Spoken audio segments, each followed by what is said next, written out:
Bonjour et bienvenue encore une fois à notre émission Passion pour Dieu. Nous continuons notre histoire, notre aventure à travers la Bible dans la série L'Évangile est une histoire. Aujourd'hui, nous allons parler de l'alliance de Dieu avec David. Et quel est le lien entre cela et Jésus? Vous allez voir dans quelques instants.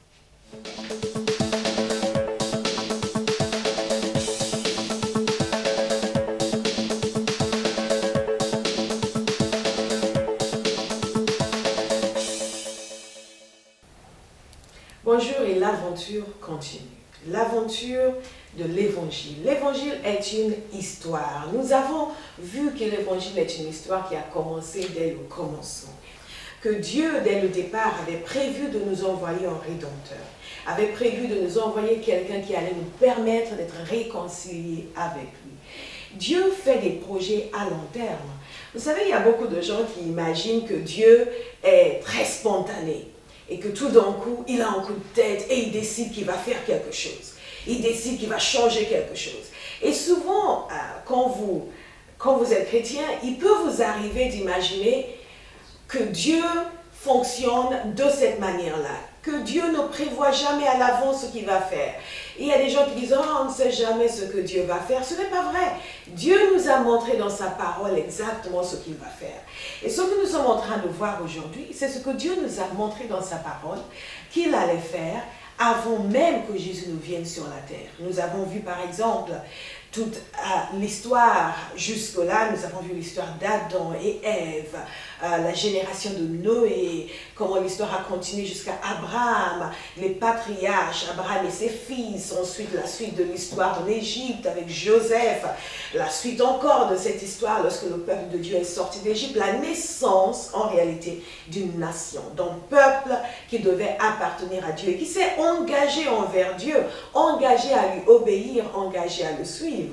Nous avons vu des personnages comme Moïse, à travers lequel Dieu a amené la loi, la première fois qu'il y a un corpus législatif qui régit les relations entre Dieu et les hommes.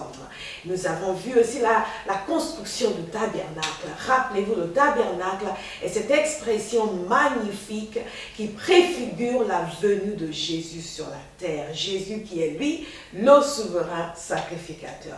Nous avons aussi continué notre histoire en parlant la dernière fois des juges. Le peuple de Dieu est entré dans le territoire que Dieu lui a promis, s'y est établi. Malheureusement, cette période des juges est une période un peu trouble, où toute la génération qui était dans le désert est décédée et la descendance, malheureusement, n'a pas gardé cette alliance avec Dieu, n'a pas respecté l'engagement de suivre Dieu. Nous allons parler aussi de Ruth, de cette femme dont la vie est en fait une prophétie de ce qui allait se passer plus tard, comment les gentils allaient entrer dans le royaume de Dieu. Et j'ai terminé la dernière fois en vous parlant de David. Parce que Ruth, cette étrangère, devenue membre de la famille de Dieu, était aussi la grand-mère du roi David. Mais avant de parler de David aujourd'hui, je vais juste vous dire quelques mots sur la fin de cette période des juges. Eh bien, rappelez-vous, nous avons dit qu'à chaque fois qu'il y avait un homme qui, lui, voulait suivre Dieu, Dieu l'élevait comme juge dans le pays et le peuple, pendant la durée de la vie du juge, suivait le Seigneur. Et après, retournait encore dans les mauvaises habitudes. Eh bien, un jour, un jeune homme était en train de dormir et il a entendu la voix de Dieu. Et il a reconnu avec l'aide du prêtre que c'était la voix de Dieu. Il a répondu. Et c'est à partir de là que Dieu a appelé Samuel. Il a appelé à le servir comme prophète. Et il nous a dit ceci, je vais vous le lire pour que vous compreniez à quel point la relation que nous avons avec Dieu dépend réellement des choix que nous décidons de faire. Dieu a fait des promesses à ce peuple. Dieu était présent. Dieu voulait les accompagner. Dieu voulait qu'ils le suivent. Mais ce peuple a fait d'autres choix, de telle sorte qu'il était une époque. Et je vais vous lire cela dans Samuel, 1 Samuel chapitre 3. Le jeune Samuel, au verset 1, était au service de l'Éternel devant Élie. La parole de l'Éternel était rare en ce temps-là. Les visions n'étaient pas fréquentes. Vous vous rendez compte comment ce peuple s'est éloigné. Ceux qui étaient là, présents, étaient conscients de la présence de Dieu. Dieu s'est manifesté et Dieu leur a demander de lui rester fidèle et que lui allait rester fidèle, ce peuple s'est tellement éloigné que les visions étaient devenues peu fréquentes et que la parole de l'Éternel était rare. Mais Dieu a trouvé un homme, Samuel, qui a décidé de suivre Dieu et d'obéir à Dieu. Et ce qui est extraordinaire, c'est qu'à travers lui, toute sa nation a été bénie. Et je vais simplement vous lire un petit passage ici, où il est question de la victoire du peuple de Dieu sur les Philistins. Et il nous dit, la main de l'Éternel fut contre les Philistins pendant toute la vie de Samuel. Est-ce que vous mesurez l'importance de l'obéissance d'un seul homme? Où que vous soyez aujourd'hui, votre obéissance peut amener la victoire dans votre famille. Toute une nation a été préservée à cause de l'obéissance de Samuel. Pendant toute la vie de Samuel. Eh bien, qu'est-ce qui se passe par la suite? Samuel devient vieux, les fils de Samuel ne suivent pas dans la voie de Dieu, et le peuple demande un roi. Samuel demande au Seigneur, et le Seigneur accepte. Je vous résume l'histoire. Le Seigneur accepte de leur donner un roi. Le premier roi, Saül. Saül, malheureusement, n'a pas maintenu le cap, n'est pas resté dans l'obéissance et il a été désavoué. Ensuite, après lui, est venu un homme qui s'appelle David. Le même David dont je vous ai parlé dans le segment précédent. Ce David qui était le petit-fils, l'arrière-petit-fils de Ruth. David, maintenant, devient roi. Ce qui est frappant avec David, c'est que Dieu a fait une alliance avec David. Et cette alliance avec David, je vous lis dans 2 Samuel chapitre 7,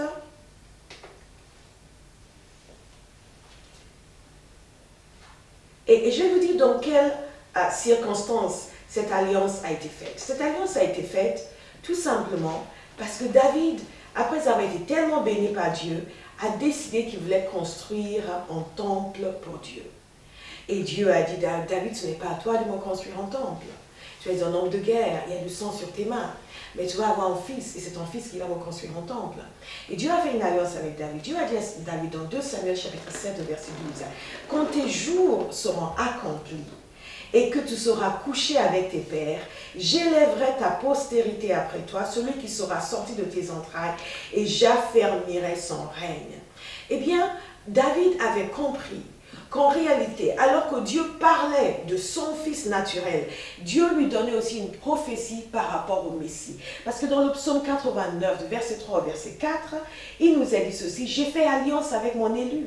Voici ce que j'ai juré à David mon serviteur. J'affermirai ta postérité pour toujours et j'établirai ton trône à perpétuité. » À perpétuité, c'est pour l'éternité. L'éternité ne peut faire référence qu'à la personne de Christ. Maintenant, je vais aller dans le livre des Actes. Il se passe quelque chose d'extraordinaire dans le livre des Actes. Et avant de vous dire cela, quand vous lisez les références au Messie dans la parole de Dieu, il y a quelque chose qui revient souvent, et c'est le fait que c'est le fils de David. Donc, tous s'attendaient à ce que le Messie vienne de la lignée de David. Le Sauveur vienne de la lignée de David. Et c'est exactement ce qui s'est passé avec Jésus. Quand vous lisez la généalogie de Jésus dans les évangiles, vous constatez que sa généalogie est tracée jusqu'à David et au-delà, jusqu'à Adam dans un cas et jusqu'à Abraham dans l'autre cas. Donc ça, c'est un accomplissement de cette prophétie messianique. Mais il y a quelque chose de très fort ici qui s'est passé le jour de la Pentecôte. Parce que David, en dépit du fait qu'il était un homme très imparfait, quand vous lisez dans 1 Samuel, 2 Samuel, le roi chronique, vous allez voir un peu l'histoire de David. C'était un homme qui avait beaucoup de défauts, mais il avait quelque chose de fort.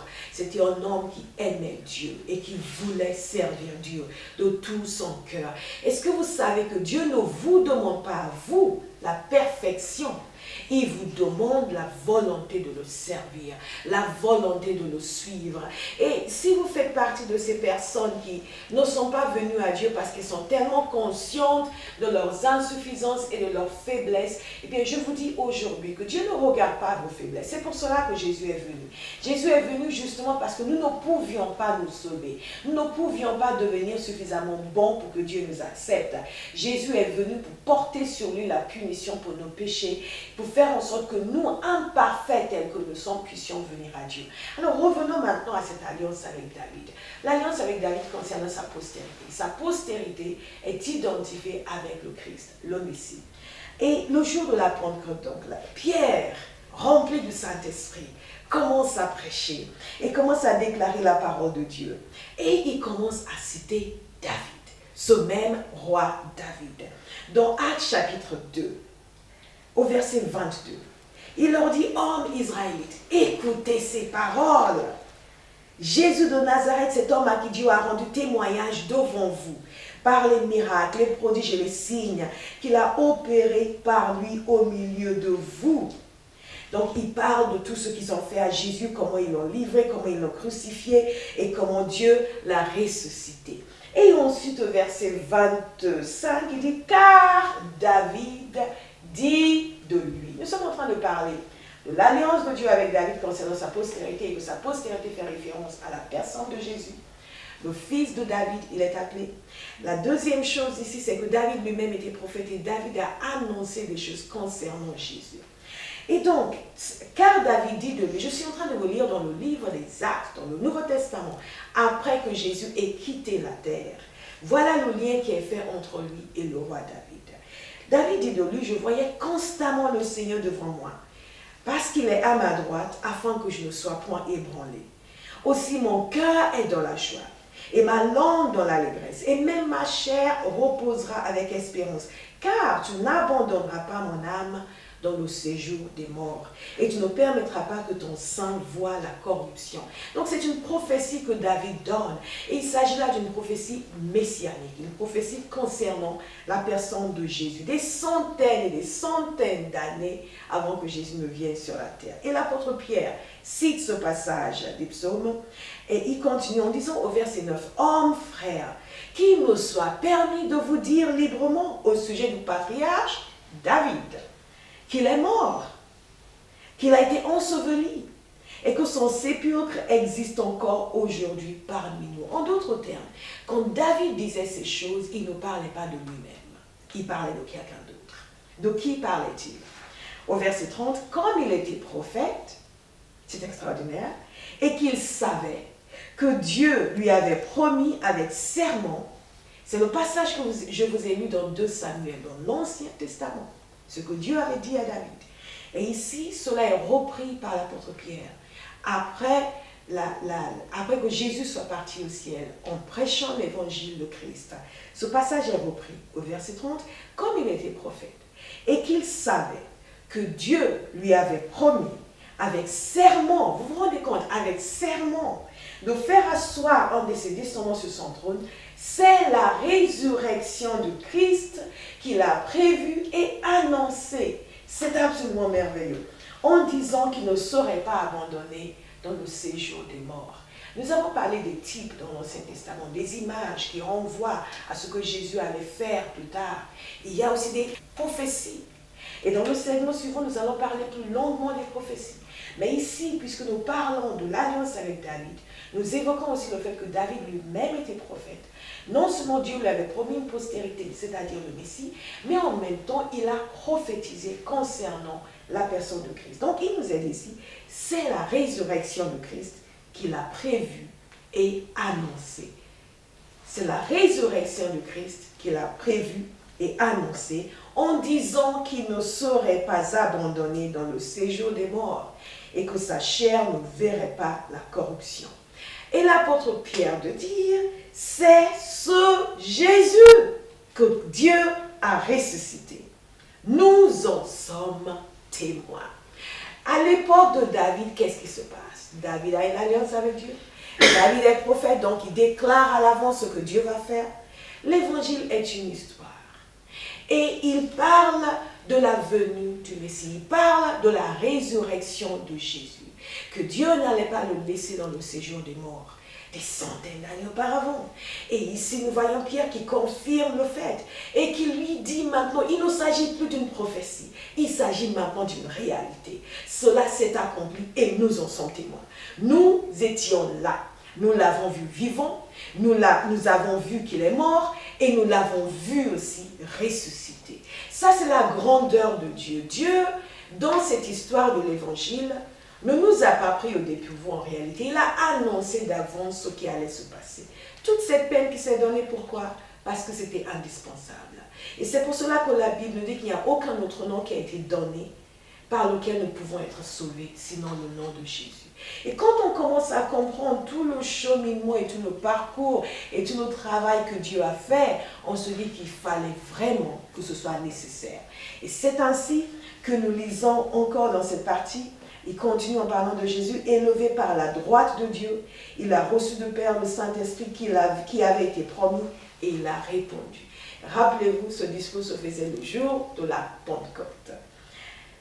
Car David n'est point monté au ciel, mais il dit lui-même, encore une prophétie de David concernant Jésus.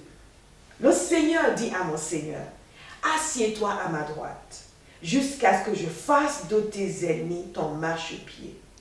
Que toute la maison d'Israël sache donc avec certitude que Dieu a fait Seigneur et Christ, ce Jésus que vous avez crucifié.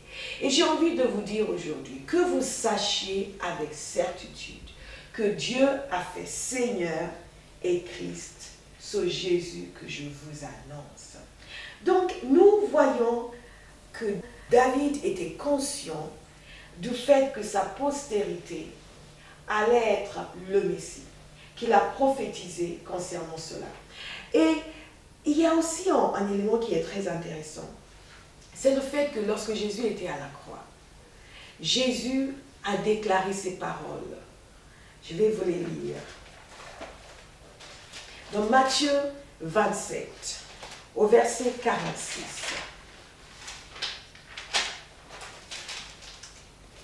Jésus a dit ceci, mon Dieu, pourquoi m'as-tu abandonné? Je vais vous lire ce passage dans un des psaumes de David. Mon Dieu, pourquoi m'as-tu abandonné? Le psaume 22.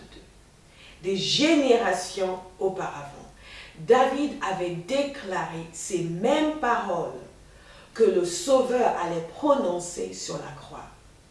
Une révélation que Dieu a donnée à l'avance. Toute cette préparation pour que l'évangile vienne jusqu'à vous et jusqu'à moi. Et ça va encore plus loin. Il y a d'autres éléments de la vie de Jésus qui ont été prophétisés par David. Par exemple, toujours dans le psaume 22, verset 18, il nous parle du fait qu'ils se partagèrent ses vêtements et ils ont tiré au sort sa tunique. Nous revoyons exactement la même chose dans Matthieu 27, toujours Matthieu 27, au verset 35. Je retourne dans Matthieu 27, parce que je veux vous le lire, parce que je veux que vous fassiez le lien et que vous compreniez la grandeur du message de Jésus. Matthieu 27, au verset 35, après l'avoir crucifié, ils se partagèrent ses vêtements en tirant au sort. Et ensuite, il y a cette partie qui est extraordinaire, afin que s'accomplisse ce qui avait été annoncé par le prophète. Ils se sont partagés mes vêtements et ils ont tiré au sort ma tunique. Est-ce que vous commencez à voir la grandeur du plan de Dieu, des desseins de Dieu? Les pensées de Dieu sont au-dessus de nos pensées. Ce que Dieu fait, ce que Dieu voit est tellement grand que nous avons besoin qu'il ouvre nos yeux pour pouvoir le saisir. Et donc, voilà la relation avec Dieu qui continue de génération en génération. Samuel passe la main littéralement à David. David, nous laissons de côté Saül, qui était un roi désobéissant. Et David ensuite, à son décès, est succédé par son fils Salomon. Mais je vous avais dit que David voulait construire un temple pour Dieu. David s'était interrogé un jour. Il s'est dit, mais moi j'habite dans une belle maison. Et l'arche de l'Éternel demeure encore sous les tentes. Ce n'est pas normal. Je voudrais lui construire un temple. Et Dieu a envoyé son prophète. Au début, le prophète qui a trouvé l'idée magnifique. Ah oui! Et après, Dieu a parlé au prophète. Il lui a dit d'aller dire à David, non, ce n'est pas toi qui vas construire ce temple, c'est ton fils qui va le faire. Eh bien, David a eu un geste très fort. Il a pourvu tout ce qu'il fallait pour que son fils Salomon, après la succession au trône, puisse construire le temple. Et Salomon est arrivé au trône de Dieu. Au trône, pas au trône de Dieu, non, surtout pas. Salomon est arrivé sur le trône d'Israël. Qu'est-ce qui s'est passé? Salomon a eu une rencontre avec Dieu dans son rêve. Est-ce que vous voyez comment Dieu continue à poursuivre l'homme? Comment Dieu continue à maintenir la relation avec l'homme? Dieu se manifeste à Salomon dans son rêve. Il lui a dit, qu'est-ce que tu veux? Je te donne ce que tu veux. Et Salomon a demandé la sagesse. Et Dieu lui a dit, d'accord, je te donne la sagesse. Salomon a construit le temple. Salomon était extrêmement riche. Dieu l'a béni de manière extraordinaire. Salomon a construit le temple. Dieu est bon. Et quand le temple de Salomon a été inauguré, Dieu a fait en sorte que sa présence remplisse le temple. Je vais vous lire un passage. Je trouve ça très émouvant. Au fur et à mesure que nous parcourons cette histoire, de continuer à voir tous les efforts que Dieu fait pour attirer l'homme à lui. Dans 2 Chroniques, chapitre 7, du verset 1 au verset 2, il nous est dit ceci: lorsque Salomon eut achevé de prier. Lisez cette prière de Salomon, elle est belle.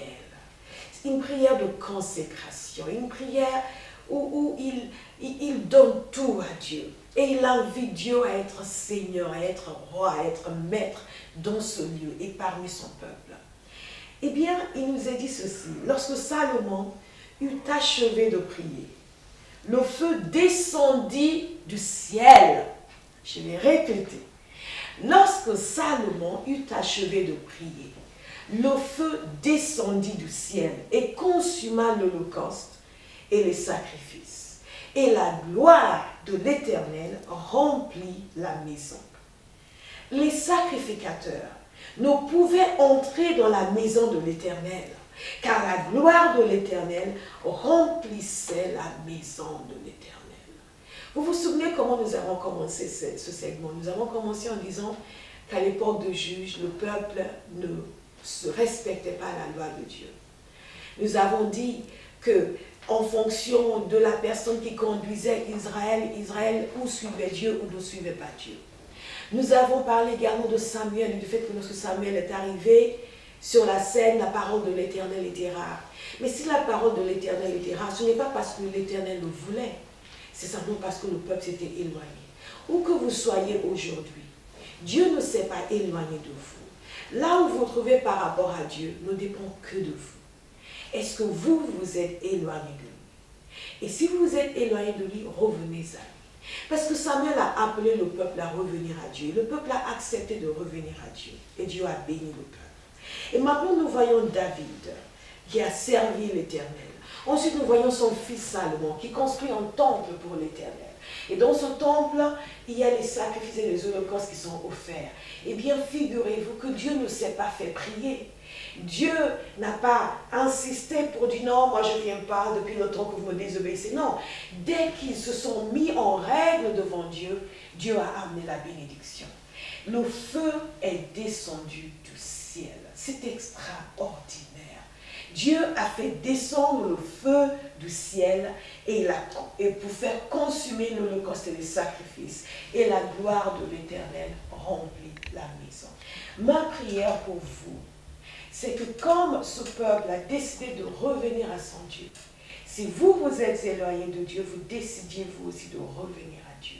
Si vous n'êtes pas sûr, vous ne savez pas quelle distance est-ce qu'il y a entre vous et Dieu, vous trouvez que oui, bon, je crois qu'il y a un Dieu, mais bon, je ne sais pas trop, je vis ma vie.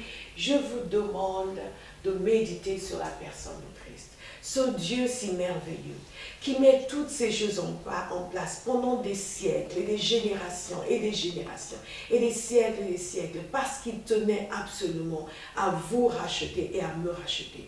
Est-ce que ça ne vaut pas la peine de me connaître?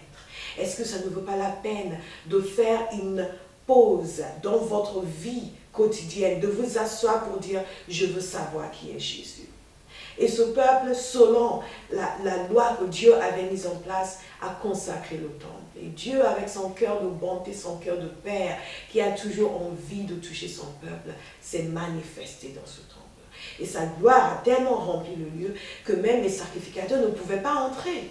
Ils ne pouvaient pas, ils ne tenaient pas debout, car la gloire de l'Éternel remplissait la maison de l'Éternel. Je prie pour que la gloire de l'Éternel remplisse votre vie. et que vous commencez avec Dieu et que vous ne cessez jamais de marcher avec Dieu.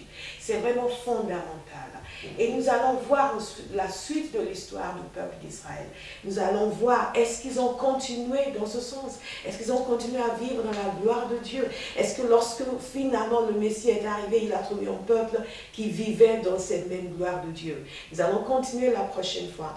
Je vous encourage, prenez le temps de réfléchir sur les choses que vous avez entendues aujourd'hui, de lire les passages que nous avons vus ensemble aujourd'hui et de parler avec Dieu. Parce que je crois et je suis convaincue qu'il vous attend. Que Dieu vous bénisse. Cette émission vous a été présentée par la Compagnie Théophile, ministère interéglise fondé par Pasteur Bola Olivia Ogedembe. Notre passion est d'annoncer l'Évangile à travers missions, conférences, émissions télévisées, radio et Internet. Sur notre site, vous trouverez d'autres enseignements qui vont vous encourager, vous bénir et stimuler votre foi. Vous voulez devenir partenaire, nous soutenir en particulier dans la production de cette émission? Vous pouvez aller sur notre site www.compagnietheophile.org, nous appeler au 00 33 6 24 93 60 00 ou nous écrire à admin@compagnietheophile.org. La Compagnie Théophile, la passion pour Dieu et l'amour du prochain.